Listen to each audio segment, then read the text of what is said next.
अस्सलाम वालेकुम जी। मैं रमज़ान जट ते तुसीं वेखदे पे यूट्यूब चैनल रमज़ान जट ऑफिशियल ते मेरा चैनल है सब्सक्राइब करो। ते बाकी जी मिसबा भाई होरी इरफान असलम साहब ते बाकी एंड गेस्ट जेह्ड़े बी आए हुए हैं इन्हां रिसीव करन गए ते इन इरफान साहब मिले नहीं उन मिसबा भाई ते इन्हें चंगी भली फकड़ गई थी जी इरफान साहब ने कि बंदा मिलना। बाकी जी सारे हेलो हाय करके आने पे सारे मैं आखा जी हाथ लाई वजो कैमरे में चेयरमैन साहब ने एक हाथ लाने ने वखरा ही अंदाज है। बाकी इन मेहनत करनी पौनी है भाई हाथ लाई वजो जी कैमरे लेकिन इन्हें चेयरमैन साहब ने अपने आप हाथ लाया। बाकी जी इरफान साहब नंबरदार साहब आके मिले मामू आसिफ हाँ ठीक है बड़े खुश दिली ना।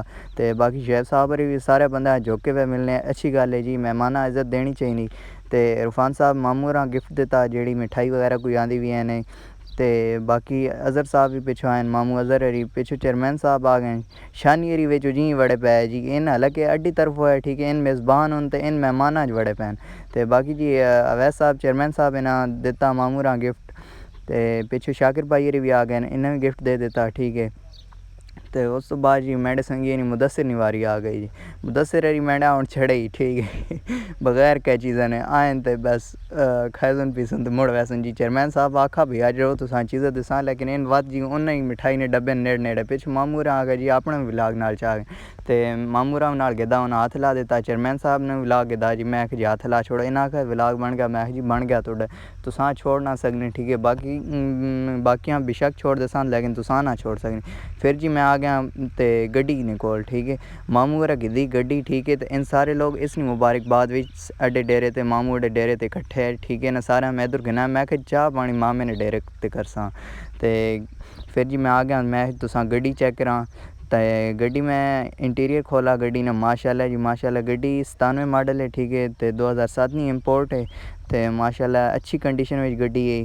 तो लैंड क्रूज़र प्राडो तो माशाल्लाह अच्छी कंडीशन है चाहिए गड्डी। तो बाकी नंबरदार साहब की गड्डी है पे चेक करें अंदर बरामदे खड़ी हुई कार पोर तो इरफान साहब मैं आखा जी हाथ ला छोड़ो वीडियो इन्हें दसना पौना हर बारी ठीक है इन्हें समझ नहीं आनी भाई एक बारी दस छोड़ा ठीक है। तो हाथ ला छोड़ करा जिससे कैमरा सामने आवे लेकिन इन्हें दसना पौना। फिर जी मैं आखा तुसा गड्डी ने रिव्यू करी है लेकिन अंदर थोड़ा रिजल्ट ठीक नहीं आना पे कैमरे ने इस वजह मामू गड्डी में मेहनत की थी मैं आखा जी गड्डी है बाहर कड्डो। तो फिर सारे व्यूवर्स गड्डी तो कहने ठीक गड्डी ने रिव्यू कराने फुल। तो मामू डे गड्डी चढ़ने पहले शानी पाई यार गड्डी आ जाए तक जी एक दिन बच्चे आई वो बड़ा मसला होना बड़े कोई काम करें या ना करें निक्के सारे तो पहले करना। तो मामू होर गड्डी ने शीशे भी थले कर गिदा शीशे आटो ठीक है मामू होरी नाल। तो फिर जी इन्हें गड्डियाँ गेला ठीक है ऑटोमैटिक है ठीक है। तो ड्राइविंग मोड ते ला के रिवर्स मोड ते ला के पिछा रिवर्स की थी ने ठीक है। तो इन्हें आखा क्योंकि हम चेक करो रिजल्ट कितना बेहतरीन आना पाया वीडियो ना। तो इतने जिस टाइम गड्डी खिलारसन तो फिर इंटीरियर तो बाकी सारी चीज़ तुसा चेक करा सा। तो बाकी जेह्ड़े मेहमान आए हुए उन्हें गड्डी चेक करा सा तो थोड़ा बैटर लुक आसी। तो बाकी मामू होरी गड्डी खिलार के तो बाहर निकल आए ठीक है। सिलेंडर साइड तो लेफ्ट साइड तो मैं गड्डी ने दरवाज़ा खुला मैं किस साइड तो गड्डी चेक करा ठीक गड्डी ने डैशबोर्ड तो मैट लगे हुए ठीक है ताकि ख़राब ना हो। तो बाकी गड्डी लश कंडीशन है माशाल्लाह माशाल्लाह अल्लाह पाक मामू होरा नसीब करे पिछो जी मामू आसिफ हरी आ गए इन्हें आने ना गड्डी नुकता चीनी कड्डी जी होर कै बंदे कोई नहीं। तो इन्हें आने ना जी ए जी तो लाइट थोड़ी जी डिंगी लगी हुई। तो फिर मामू होरा मनाया कि लाइट अगर डिंगी लगी हुई तो गड्डी भी 97 मॉडल है जी बहुत सारी पुरानी गड्डी। फिर इन गुस्से ना आके बैठ के इन्हें माँ ही गल क्यों आखी। फिर जी मैं आया कोई दिलासे दिते तो बाकी जी है मामू होरा डेरा। तो इन सारे लोग बैठे हुए मिसबा भाई और मुदस्सिर भाई और पता नहीं उधर हार हुए मोबाइल चाह के निकले रहने कोई समझ नहीं आनी। तो सारे लोग बैठे हुए तो मामू हरी नंबरदार साहब जुनेद भाई हरी चेयरमैन साहब जैब साहब तो पिछे गड्डी खड़ी हुई ठीक है।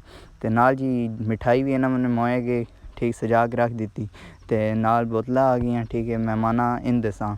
तो बाकी संगी हुई वाला व्यू मैं बड़े टाइम ने कैप्चर करने की कोशिश पे करना लेकिन होना नहीं पे है। तो कबूतर भी बैठे हुए बड़े मज़ेदार थे हाफिज़ जैब साहब हसीब भाई हरी लगे खड़े ठीक है बोतल पे पहने मैंने मुँह पानी आ गया। उस तो बाद जी ना जी देवनी शुरू कर देती ठीक है तकसीम करनी शुरू कर देती मेहमान माँ आखने वीडियो बनाओ मैं आखे वीडियो बनाने पे जी।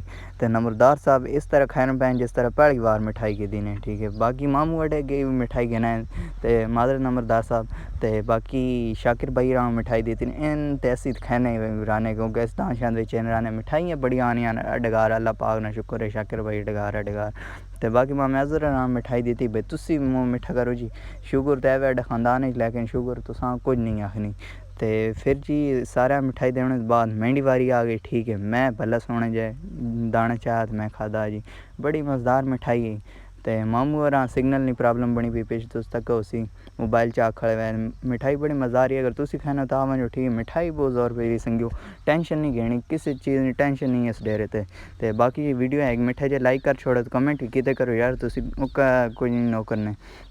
तो फिर जी मिठाई देने पे ठीक है, मामू आसे फिर भी आ गए, इन्हें अगे 2 डब्बे चाह गए ना भाई जेड़ी मर्जी ने जी मिठाई चाह हूँ मामू एडा मूड खुश थी आज जैसे कोई मिठाई दी है ना। तो बाकी मिसबा भाई यार गिफ्ट आंदा जी मामू एडे वास्ते 14 Pro Max, ठीक है, इन्हें गिफ्ट किया ने।